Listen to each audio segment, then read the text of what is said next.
Assalamu alaikum. आज चूंकि P block elements पारान यथ मज पारान नाइट्रोजन फैमिली यानी ग्रुप 15 एलिमेंट्स यथ वन नाइट्रोजन फैमिली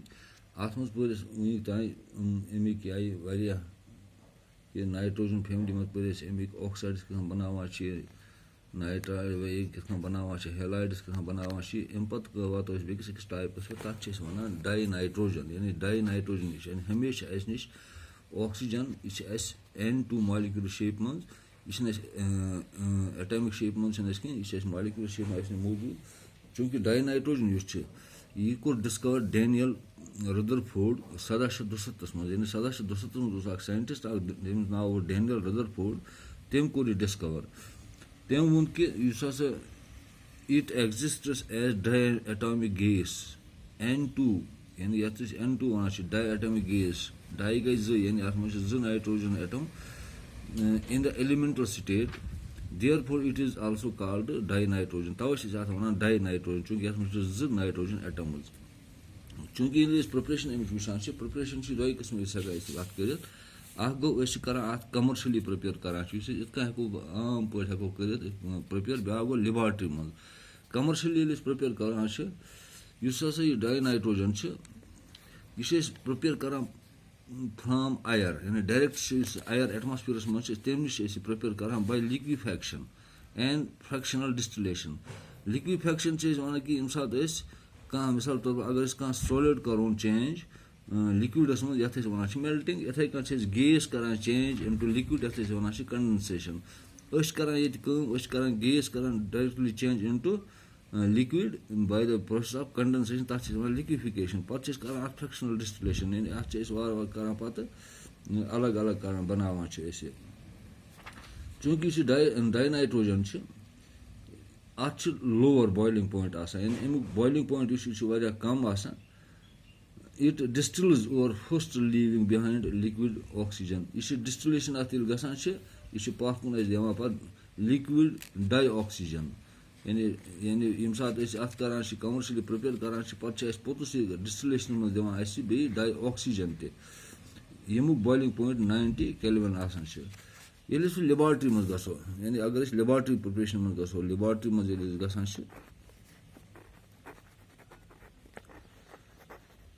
लेबॉर्ट्री प्रिपरेशन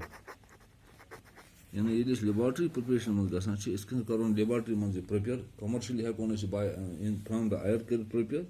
यानी हासिल करो तम जाए मगर लेबॉर्ट्री मज वुचान 3 किस्म यानी 3 तरीक डाई नाइट्रोजन यह हासिल कर यह प्रिपेयर कर फ्रॉम लेबॉर्ट्री 3 किस्म गोडुक अत by thermal decomposition of ammonium nitrate गोडुक अत वन by thermal decomposition of ammonium nitrate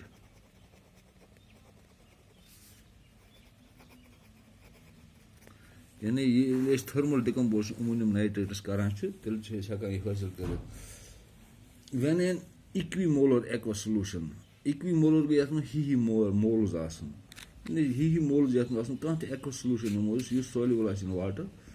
of ammonium chloride यानी नमो गो अमोनियम क्लोराइड यानी वुचान NH4Cl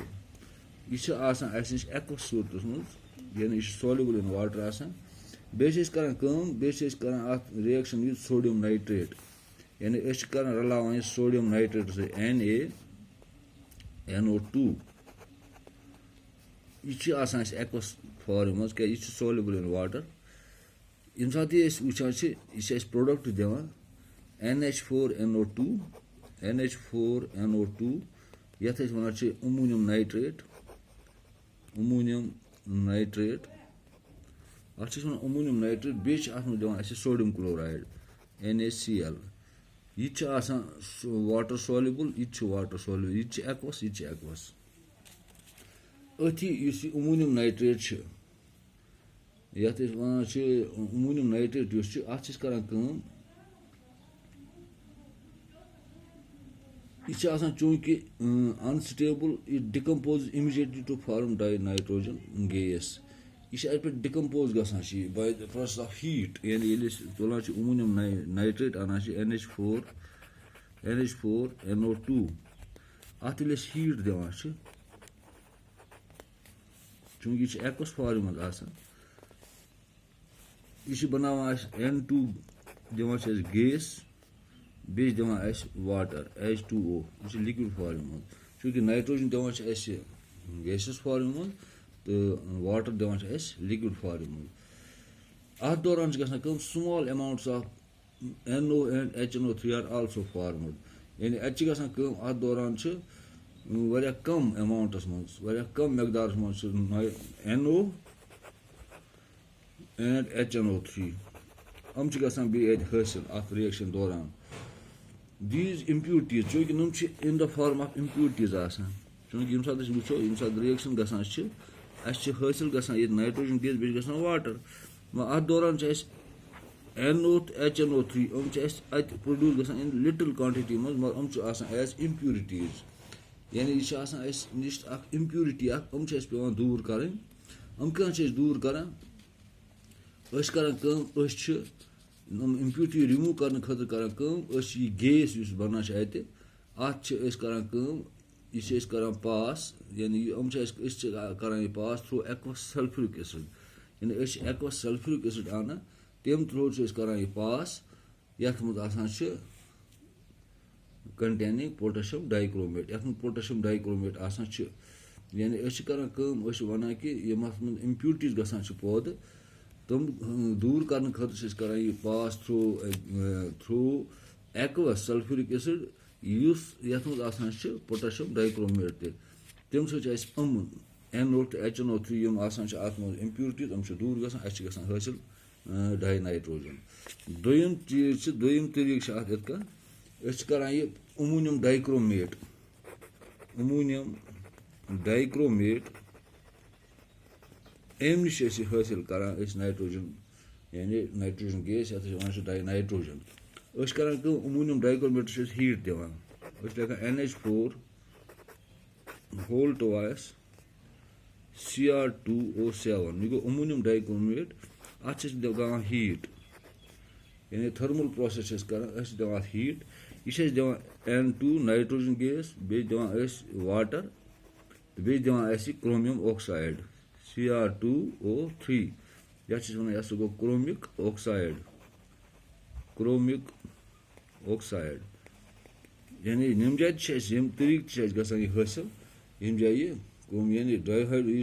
डाई नाइट्रोजन यह प्रिपेयर गसान by thermal decomposition of ammonium dichromate यानी यम सात थर्मल डिकम्पोजिशन करान अत दौरान नाइट्रोजन गैस गसान हासिल बे गसान वाटर बे गसान क्रोमिक ऑक्साइड हासिल अत गसान नाइट्रोजन हासिल इस अमोनियम डाइक्रोमेट यह प्रिपेयर करान it may be prepared in situ by heating an equimolar mixture of potassium dichromate यानी अमोनियम डाइक्रोमेट यह गो प्रिपेयर कर वुचान पोटेशियम डाइक्रोमेट K2Cr2O7 यम सात अत कर रिएक्शन विद यानी मिक्सचर बना मिक्स कर विद पोटेशियम डाइक्रोमेट कर मिक्सचर विद मिक्स कर विद अमोनियम क्लोराइड प्लस कर NH4Cl अत हीट दिवान यम सात अत हीट दिमो हीट दिन पे गसान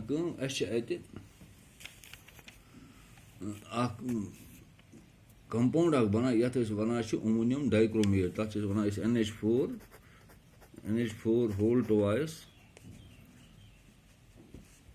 Cr2O7 बे दिवान यह KCl नेबर यानी यह हासिल कर यानी कर हासिल अमोनियम डाइक्रोमेट गो हासिल कर पोटेशियम क्रोमेट या पोटेशियम डाइक्रोमेट अत रिएक्शन कर विद अमोनियम क्लोराइड यम सात रिएक्शन करो अत बना अमोनियम डाइक्रोमेट बे दिवान KCl अमोनियम डाइक्रोमेट अत फर्दर हीट दिवान यह दिवान nitrogen plus water plus chromic oxide यानी यम तरीक डाई नाइट्रोजन हासिल कर त्रेयम तरीक त्रेयम प्रोसेस करो थर्मल डिकम्पोजिशन ऑफ सोडियम और बेरियम एजाइड करो यानी थर्मल डिकम्पोजिशन करो of thermal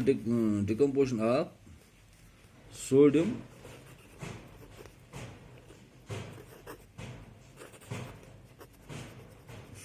or barium azide. Yani esim saat thermal decomposition of barium ya sodium azide karan çı tim jay çiz gasan kım em jay çiz pure dinitrogen gasan hasil. Yani yeli thermal decomposition karan çı sodium ya barium azides at çiz pure nitrogen. Yani yem jay çiz pure nitrogen gasan hasil. Pure dinitrogen. Yani yem jay çiz yem process doran çiz gasan pure dinitrogen hasil. İlgi gasan etkan çim saat es sodium azide nimo. Sodium azide NaN3 yem saat es devan çı heat 500 Kelvin'is pe. Aşı gasan kım aşı neran et sodium 5 neran nitrogen.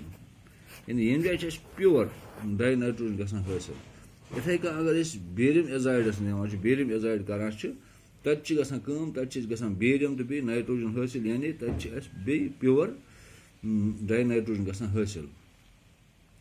Çünkü yeli thermal decomposition karan çı kim sodium azide öthi çiz ona ki yeh çiz use karan in the inflation of airbags. Inflation of airbags gasan yem airbags garden mein lagit çı asan ki to prevent damage to the person who are in the car or who is driving the car. In tat mein airbags asan broken lagit tum çı asan for safety device tat mein çı esi thermal decomposition çı tat mein gasan sodium azide mein tat thermal decomposition gasan tem söz çı inflation gasan amun bagan to ös hekan tem söz agar accident doran bachit.